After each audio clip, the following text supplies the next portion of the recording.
Hello, hello, hello. Well, it's time, guys. It's time to introduce these two books that we rolled for yesterday. Schitt's Creek by Seraphina Novaglass and Blood Red Moon by Mark Allen. Sadness is Schitt's Creek, for some reason, doesn't even exist by Seraphina Novaglass. I don't know why, but it doesn't. So we're going to replace that with The Good Wife. We will try to look it up one more time. But let's go ahead and talk about these two books we have here. So, yeah, this looks like a werewolf type book. If you guys are into that kind of thing, I like werewolves personally. I think they're kind of fun stories about werewolves. Werewolf in London is a great song. It's a great movie. I enjoyed it very much, and I need a sip of coffee because I just woke up.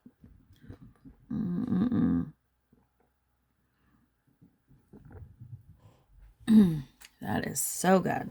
Anyway, so Blood Red Moon has a 4.41 on Goodreads. So it's a series. So it's by Mark Allen, and it says a series of particularly gruesome murders occurring in the town and the cities of Puget Sound and Washington State has the public on the verge of panic, with grotesque details of half-eaten bodies are splashed all over the news. The people are baffled. The forensics don't make any sense, and the evidence points to something dangerous and malevolent. Malevolent? Malevolent? I can't say that word. I've said it before. Anyway, than anything you've ever encountered. Pressure by the mayor. They reach out for help. All right, let's see. Caleb Jacobson, a history professor at a local community college, gets sucked into the police investigation as a civilian consultant, along with his good friend psychologist Russell Slater. Sounds like a movie star. And his cousin Marla Morano. She's definitely from New York, and she's Italian, and she sounds like the nanny. Just kidding. A trained zoologist working on R&D, that's research and development for people who don't know, with a big Seattle biotech company. I didn't know what that was the first time I heard it, so that's why I'm saying that. And I was an adult. Just saying. Upon seeing the bodies, Caleb knows precisely what's werewolves? No, what? They spelled that wrong. All right. I'm being a grammar Nazi right now. What werewolves are hunting humans? Sorry. And killing in public, leaving their kills to be discovered. All right. Sorry, guys. I hope I didn't give you whiplash there. Caleb knows all about this because, he's just a 180-year-old werewolf himself. Events hurtle at breakneck speed to a blood-soaked climax when Caleb enters their lair, bringing the battle to them, unleashing the full power of the beast within himself. Each battle increases in intensity and violence as Caleb's life, the lives of the ones he loves, and the fate of mankind hangs in the balance.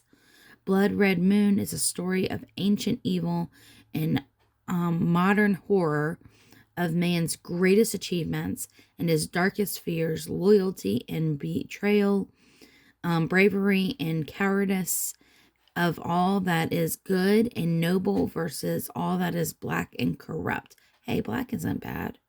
Ultimately, Blood Red Moon is a story of bitter hatred and undying love. And it is definitely horror. There is nothing else, no other genres. It's just horror. All right, guys. Let's go and see if we can find those. If you guys know Seraphina Novaglass, let's see. And you've heard of Schitt's Creek, not the TV show.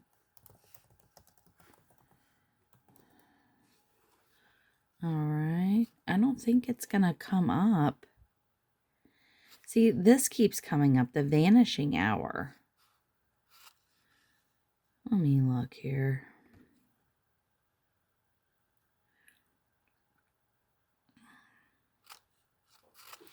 See, and then this comes up with her name. And let's check this out. Hold on, guys. Let's see. Is this something about Schitt's Creek? We could read this one. If y'all wanted to. Let's see here.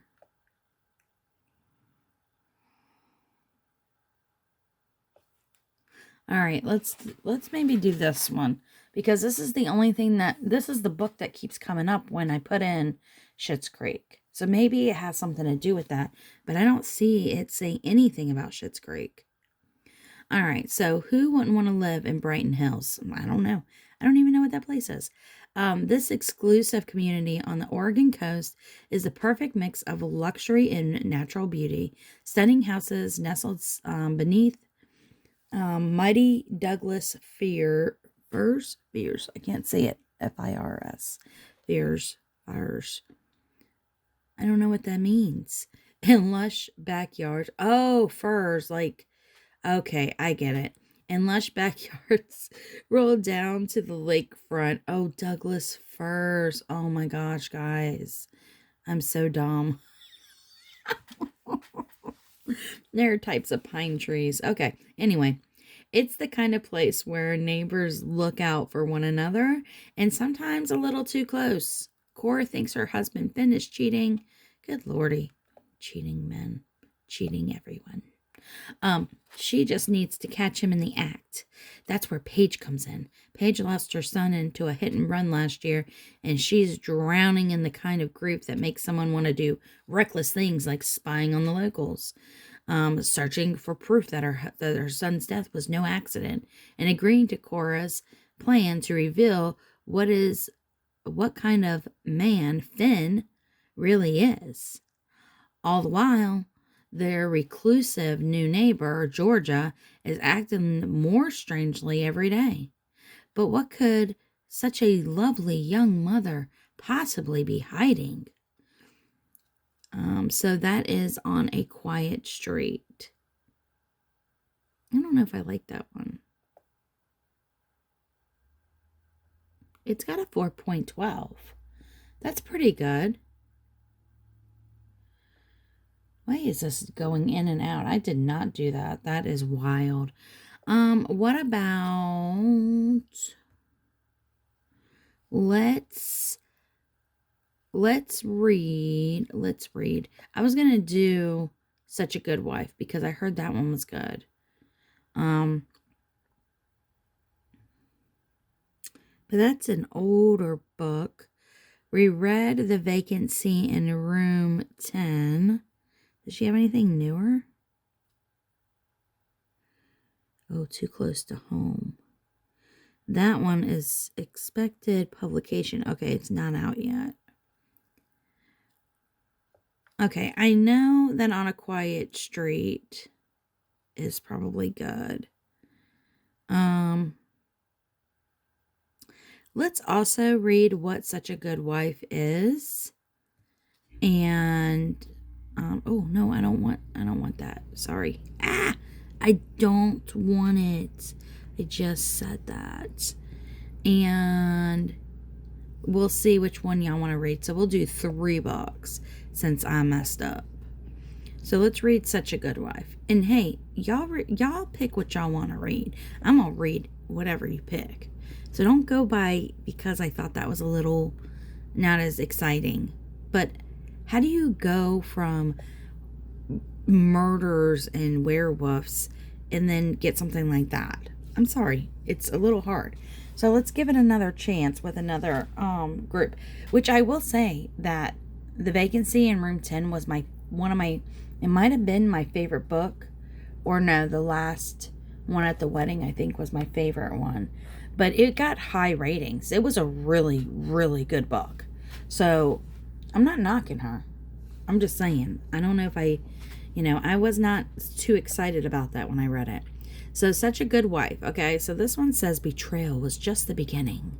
Melanie Hale is a devoted mother to her 2 children, a diligent caregiver to her ailing mother in law, and a trusted neighbor in their wealthy Louisiana community. Okay, so we went from Oregon to Louisiana. Okay, above all, she's a loving partner to her wonderful husband, Colin.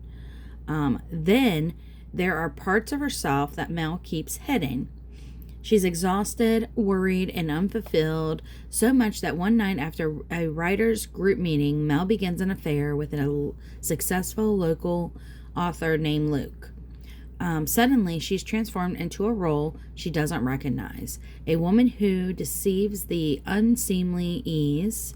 Oh, a woman who deceives with unseemly ease. A woman who might be capable of just about anything.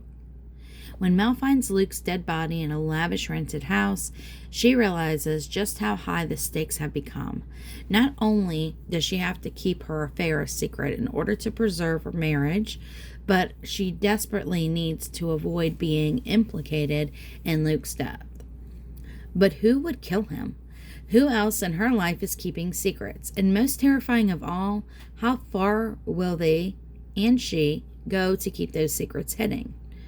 So that's 2 books. So we got Such a Good Wife by Seraphina Nova Glass. We've got, what's the other one called? On a Quiet Street by Seraphina Nova Glass. And we have Blood Red Moon by Mark Allen. I will get the polls up for you. And yeah, just pick which one you would prefer to read, and whoever comes out on top is the one that I'm going to listen to this week or this month. And the reason I'm listening instead of reading is because I'm trying to sell a house. I'm trying to pack. I'm trying to buy a house.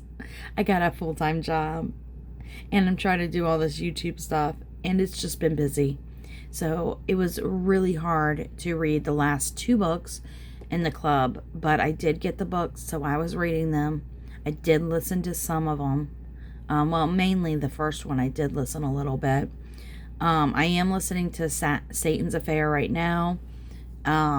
Finishing that up. That should be done before we go into this one. So yeah, you guys have a wonderful, wonderful week. Happy Tuesday, and I will talk to you soon. Bye.